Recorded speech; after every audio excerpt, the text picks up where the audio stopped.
Velkommen til Seerens Verden. Jeg hedder Stine Maria Svand. Jeg vil her formidle en generel klaviant kanalisering, eller det er mere den her gang et form for budskab. Og det taler til dem, det nu taler til. Så det er sådan, mærk efter, om det taler til dig, om det på en eller anden måde kan resonere i dig, og på en eller anden måde inspirere dig. Det er op til dig. Det er tidsløst, men nuet, der tages udgangspunkt i her, det er april 2025. Det er den 21. april 2025, så det er nu, jeg formidler det, og det kan tale ind i nutiden, men hvornår end du støder på denne video, kan den måske have et budskab til dig. Ja. Det jeg fik ind som et symbol, jeg får som regel symboler eller sætninger eller nogle fornemmelser eller indstrømninger. Det er sådan en stor blanding. Det er lidt svært at forklare nogle gange, men det symbol jeg fik ind, som er mit, indgangsport til denne formidling, er, jeg hørte ordet a ring of fire, og jeg ser ligesom et symbol, hvor at der står en inde i midten, og rundt om er a ring of fire, altså en ring af ild. Og nu må vi lige se, hvad den har af budskaber.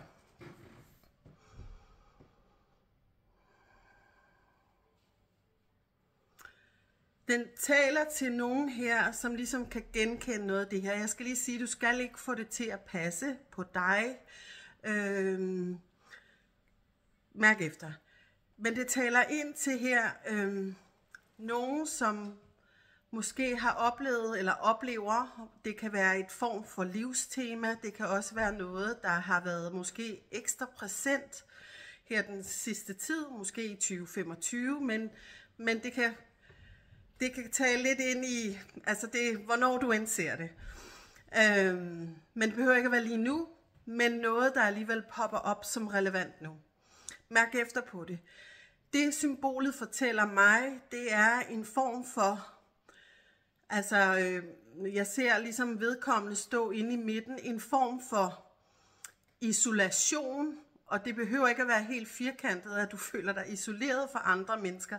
Det kan være på et psykisk eller energetisk plan, det kan også være på et plan, hvor du oplever, eller især har oplevet i dit liv det her med, at nogle af de ting, du vil, bliver du forhindret i. Så der bliver en form for kastet tilbage til midten. Og der er ligesom den her ring of fire, nogle forhindringer, eller jeg kan også få en oplevelse af, at den ring af ild kan symbolisere følelser, svære følelser, følelser der brænder, der gør ondt. Og jeg kan få en følelse af det her med at blive kastet tilbage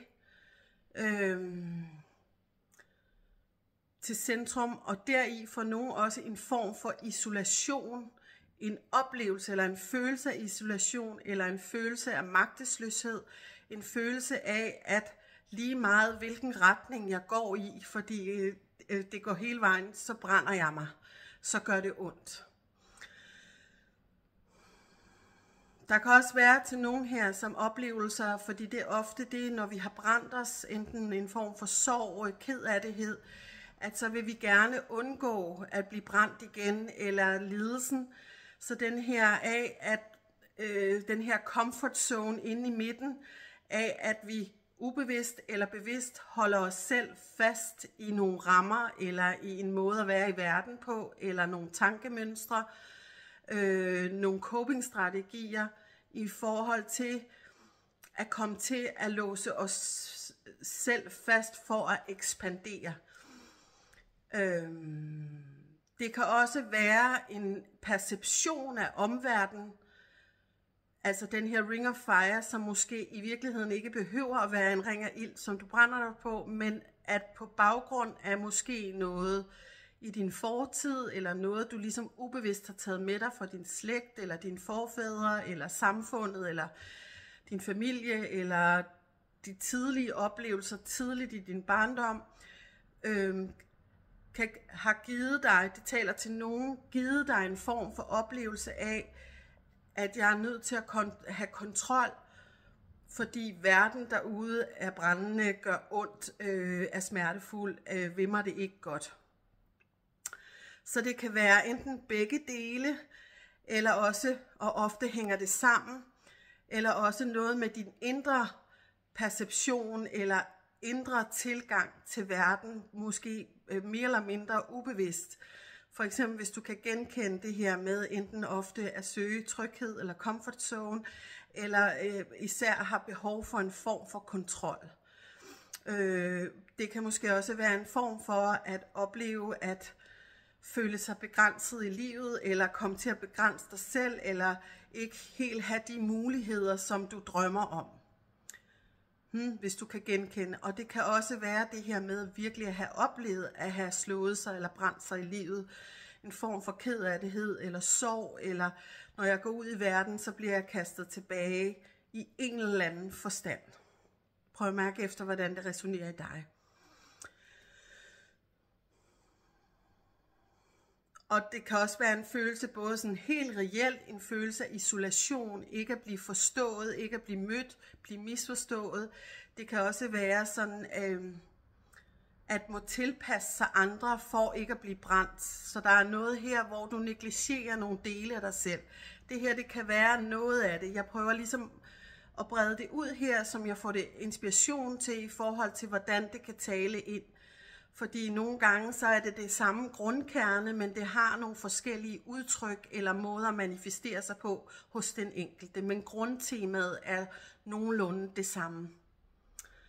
Så det kan også være en indre isolation. Der er nogle ting i dig selv, du ikke helt har lyst til at kigge på, fordi lidt er bange for at blive brændt, at det gør for ondt, at det er for svært at være i, at det her med at miste kontrollen, så vi lægger lige låg på. Men udfordringen i det er, at det faktisk forhindrer dig i at leve dit liv fuldt ud. Dit potentiale, dit formål, din glæde, altså det at leve livet. Så det kan være en indre tilstand også, og det kan også være noget, der ligesom på en eller anden måde har manifesteret sig i den ydre verden, enten ind i fortiden eller ubevidst for slægten, som du bærer med dig, som på en eller anden måde påvirker din psykologi og din måde at være i verden på.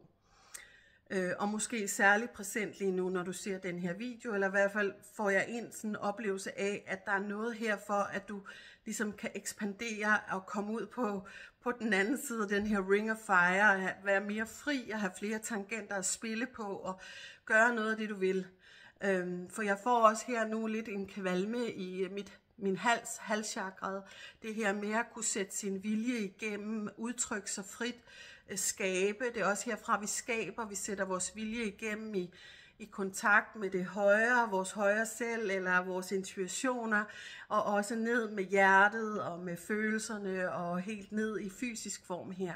Så der er ligesom her, får jeg ind en form for lukning, du kan også mærke det, hvor at der er en invitation til, og nu må vi se, hvad budskabet er, hvis du kan på en eller anden måde resonere med det her. Og det kan også være gennemgående nu i dit liv, men det kan også være nogle områder, som er særligt vigtigt for dig. Altså både arbejdsmæssigt, relationer, men det kan også være noget indre begrænsning i forhold til at på en eller anden måde en form for sygdom eller lidelse, enten fysisk eller psykisk, hvor der inviteres til at kigge på noget her.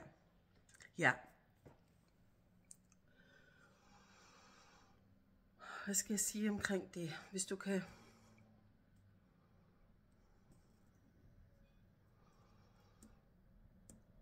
Det jeg sådan egentlig får ind omkring det er, at for nogen her er der ligesom en oplevelse, altså sådan reelt har oplevet af Ring of Fire, at gå ud i verden, dit møde med omverdenen, det kan være i barndom, det kan være noget nu, eller gennem livet, eller de sidste af, at du du på en eller anden måde brænder dig på noget, eller det føles ikke som om, du kan komme igennem med noget, eller du bliver stoppet, eller de ting, du drømmer om, ligesom det livsomstændighed, du har der, hvor du står inde i midten, er begrænset, så du har ikke en oplevelse af, at du rent faktisk kan det her. Det kan jo være sådan, jamen jeg har ikke økonomi til det, eller jeg har nogle forpligtelser, det kan jeg jo ikke bare, eller hver gang du er lige ved og næsten at gøre det, så kommer der et eller andet væltende ind over dig, som du er nødt til at tage dig af, oplever du. I hvert fald på det plan. For andre her er det mere en internal, inden i dig selv, at ikke at give dig selv lov til at drømme stort, hører jeg. Og der kan faktisk også for reelt for nogen her være, at der sidder noget, en form for, kan det være traume, chok, sorg, sadness, kederlighed, som forhindrer dig i det her. Noget, der trænger til belysning og er på en måde at blive forløst. Og starten på det med en belysning er jo altid at sætte spot på, at blive opmærksom på det. Og hvordan du så vælger at arbejde med det i terapi, eller hos et eller andet, eller noget kropsligt, eller du selv har nogle redskaber, det kan være meget individuelt. Men jeg får en opfordring til her, jeg hører, gøre noget nyt. Der er noget her, hvor at nogle af de gamle strategier, og det kan også være gode strategier, ikke gør, at du kommer igennem den her ring of fire, men ligesom bliver kastet tilbage.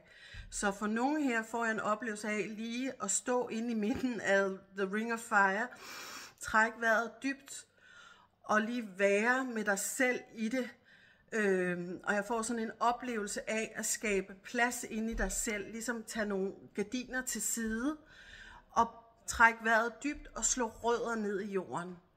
Jeg får især den røde farve, så der er noget mere her med indånding og puste ud og slå noget rødder. Og her i ligesom få en form for visualisering af, at du tager gardinet fra, om det er fra dit øjne eller dit sind, gør plads. Så der er noget her for nogen her egentlig ikke at gøre så meget lige nu, fordi The Ring of Fire for nogen her er en form for illusion, hvor man er medskaber af den ydre verden, hvor det i virkeligheden handler om at arbejde med The Ring of Fire inden i dig selv. Altså din tilgang til verden, din forståelse af verden, din perception af verden og dig selv i verden, i forhold til at det er perspektivet, der gør, at det nærmest manifesterer sig, eller det kan være en frygt for det, som er illusionær, som egentlig ikke er der mere, men på en eller anden måde, om du har arvet det gennem din slægt, din familie, eller har haft nogle tidligere oplevelser, som egentlig ikke behøver at fylde nu.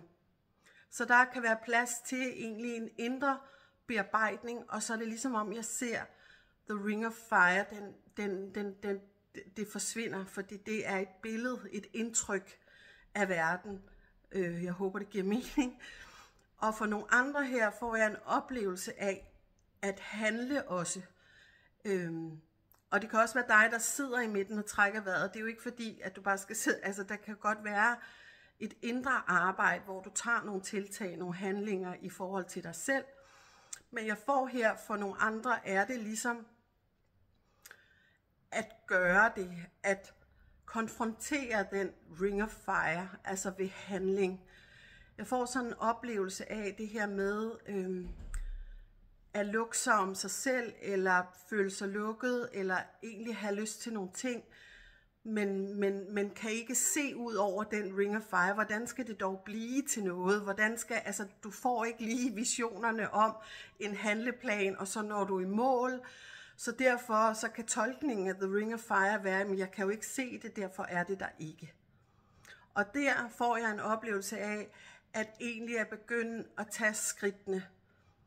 Mindfulness, altså tage for nogle af jer her, og måske er der en kobling mellem de to, men begynde at tage skridtene, at konfrontere ilden, at gøre det, fordi jeg får ligesom et billede af, at lige den der Ring of Fire, den er meget, meget tynd. Altså det vil være en overgang, hvor det i forhold til, hvor længe du har stået inde i midten, og hvad der er på den anden side of the ring of fire, så er det moment, hvor du måske skal gå igennem ilden kortvarig. Så der er for nogen her en opfordring til på en eller anden måde at bevæge sig igennem ilden. Og det er jo, det kan være, hvad skal vi se? Fordi der er den ild et slør for at komme videre, at kunne skabe, at samskabe med det, du egentlig ønsker, som er større. Og det er ligesom om, jeg får sådan en, du kan ikke blive ved med at stå inde på midten og tro, det kommer til dig, altså visionerne eller det, du skal. Det handler ligesom om her at begynde at tage skridtene ud mod ringen og faktisk bevæge dig ind i den ild. For derved vil du opleve, at det, du måske frygtede, eller der er ligesom en transformation i det, at gå igennem ilden, som egentlig gør dig klar til det, der venter ude på den anden side. Og du vil egentlig også få en oplevelse af, at du kan tænke, øj, skal jeg igennem den ild? Hold nu op, det er alt for meget. Det tager, hvordan det nu end er for dig, sådan, jamen altså, det er jo, så kan jeg lige så godt lade være. Ved at du går igennem den ild i overført betydning, så vil du faktisk få en erfaring af, at det du troede ville tage lang tid, eller altså den gamle skole af, og først må vi sige A og B og C, og vi skal igennem en masse. Bare den transformation af at tage skridtene, at have vist tilliden og begynde at tage de der første skridt. Jeg kan få sådan mellem 2 til 5 skridt, mere end 2, 5 til 6 skridt, om det giver mening for dig, det her, der foregår. Der skal tages nogle skridt og have tillid til hvert skridt, du tager, at du mærker efter, i hjertet og inden i dig selv, hvordan føles det, og kommer der noget forstyrrende af, nej, alle de her gamle tanker, men det kan jeg alligevel ikke, eller det er ild der, så kan jeg jo lige så godt, det der orker jeg simpelthen ikke, eller det tager for lang tid. Bare mærk det, at trække vejret ind i det, og give slip på det, ligesom overgive det til moder jord. Altså et samarbejde af at blive ved med at mærke og gå imod. Og så for nogen her kan jeg godt få en følelse af, at der kan godt komme, jeg hører ligesom et skæringspunkt inde i den ild. Men det er meget, meget kort vej, og nu får jeg ligesom sådan en kuldegysning igennem min krop. Der bliver sådan en, det er slet ikke så slemt, som jeg troede. Og det vil også blive noget af den frygt, man måske har haft eller har med at gå til grunde, eller ilden er farlig. Det kan være noget tillært på en af i overført, hvad ilden nu er symboliserer her. Det er ligesom, det kan være meget individuelt. At du vil få, altså ligesom fuglen Fønix, at du vil få en befrielse. Det der med at have stået inde i denne her, og komme hen til ilden, der handler det om et tillid og følge dit hjerte. For nogle er det at starte med at lave en indre arbejde på en eller anden måde, ikke bevæge sig ud mod ringen af ild i fysisk, altså ved handling i den men det handler mere om et indre arbejde, og der kan selvfølgelig også gøres nogle handlinger i forhold til, hvordan man arbejder med det. Så det kan også være begge dele. Men for nogen her får jeg også, at det er at begynde at tage nogle skridt, at gøre noget i overensstemmelse med dit hjerte, og med det du mærker, og det der ligesom bliver ved med at være der, du længes efter. Og det kan også være ligesom at skrælle lagene af, at gøre plads og finde ud af, hvad er rigtig vigtigt for dig. Og så derved vis tillid. Og jeg får den der ring of fire i virkeligheden er, altså det, i forhold til hvor længe man har stået derinde, og hvor stor den cirkel er, så er det meget, meget, det er en transformation, der er lidt, jeg får sådan også med ilden som transformerende kraft, den er gennemgribende, og derfor kan det også være en frygt, fordi den er så stærk, men den går også rimelig hurtigt.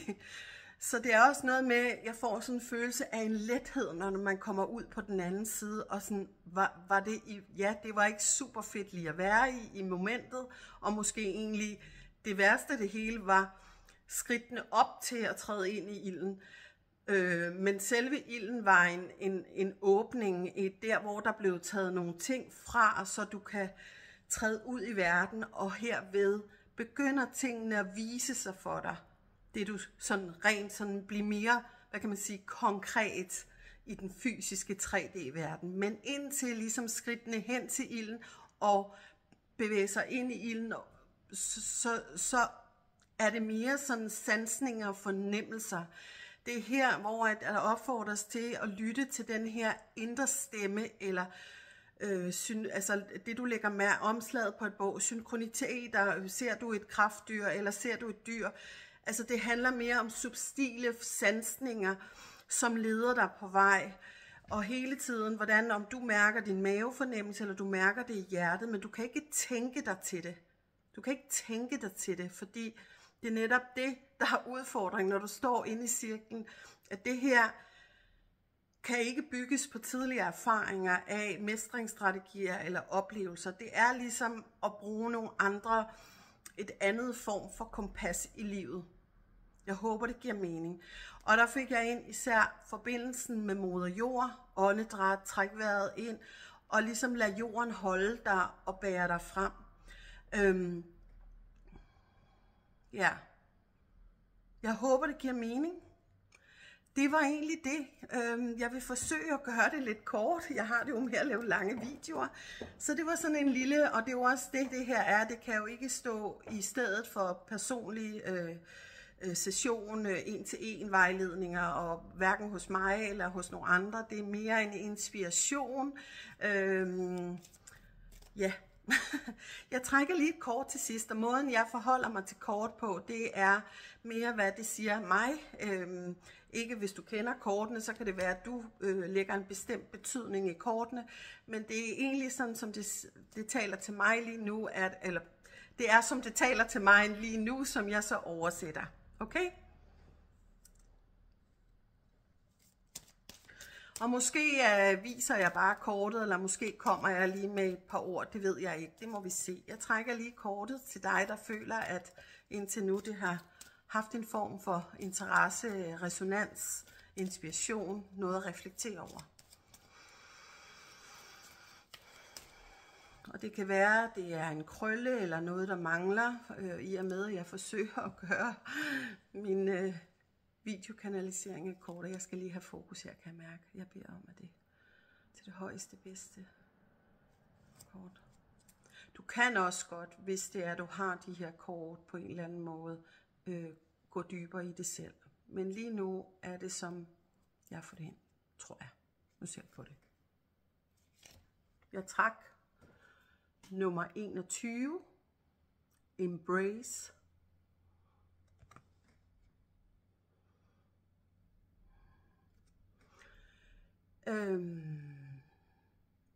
Der kan være flere betydninger, men det jeg lige nu lægger mærke til, det er hjertet inde i jorden.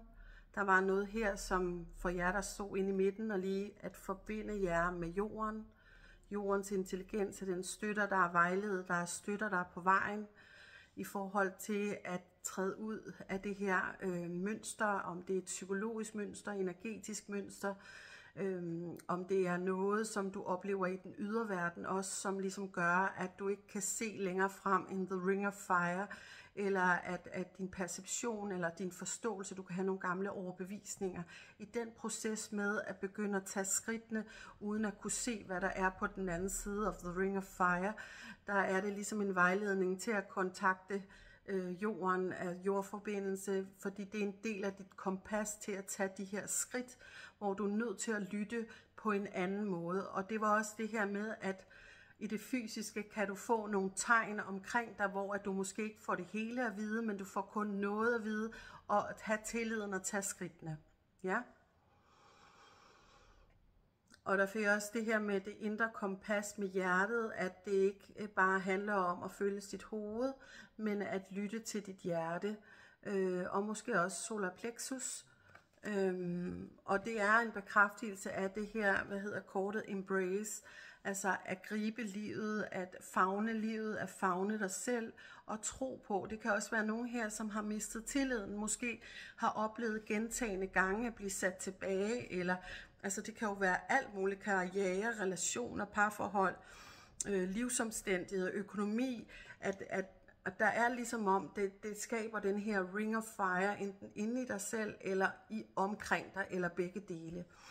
Så, og der er også her den røde farve, i forhold til, der er både den røde, gule og grønne farve, og det jeg får ind her, det er især chakraet, hvis nogen kender, og forbindelsen til jorden, men også lytte til hjertechakraet og solarplexus chakraet. Der kan for nogen være noget omkring relationer, at opleve svigt af det her, jeg også nævnte omkring sorg eller kedattighed, eller ikke møde opfyldende relationer, som egentlig du er rigtig på bølgelængde med, og bruge de kraftcenter. Solarplexus er også her et kraftcenter, og hjertet, altså, og det er ligesom om det er herfra det skal komme op, og herved åbner, fordi selvfølgelig indstrømninger, intellekt, både visioner og inspirationer, men også det her med ikke at kunne regne det ud. Det er ligesom om jeg får her en inspiration til at gå nedefra op, altså connection til jorden, følge, hvad mærker du i kroppen, hvad mærker du i hjertet, hvad mærker du, hvad sanser du, sanset nærvær i naturen med det du ser, så ser du et bogomslag, så ser du et tegn. Det er om at følge sådan lidt mere diffust, og herved kommer klarheden, og på en måde får jeg også en association her til The Ring of Fire. For nogen her kan det Ring of Fire være på tankemæssig plan, ubevidst plan, være tanker og følelser, der stopper, som er ved at du går nedefra op og arbejder den vej fra, så slipper det også. Du kan se åbne arme, så er det ligesom slørene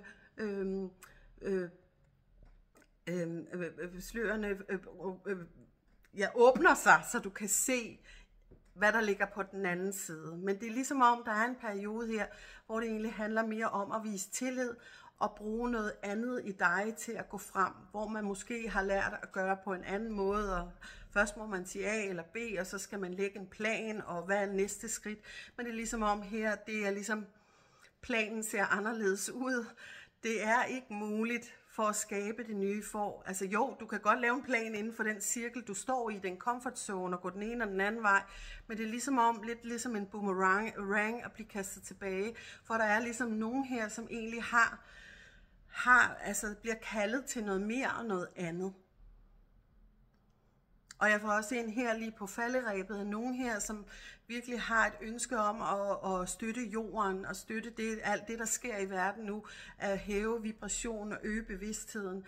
Der er et arbejde, lige nogle ting her at slippe. Det kan også være noget med at holde sig selv fast i en eller anden overbevisning. Men det kan også være,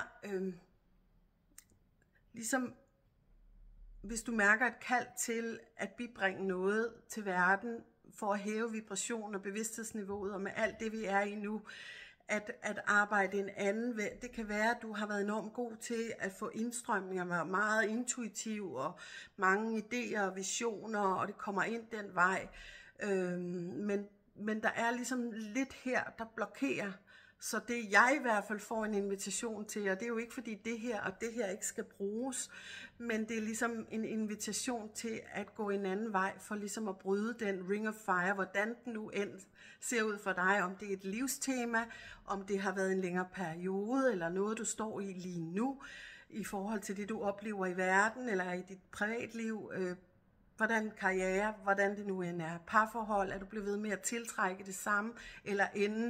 Det kan godt være, at bogomslaget har en anden, ser anderledes ud, men i virkeligheden, det der står inde i, er nogenlunde det samme, i enten på den, altså det kan være både karriere, du kommer til at ende i nogle af de samme temaer.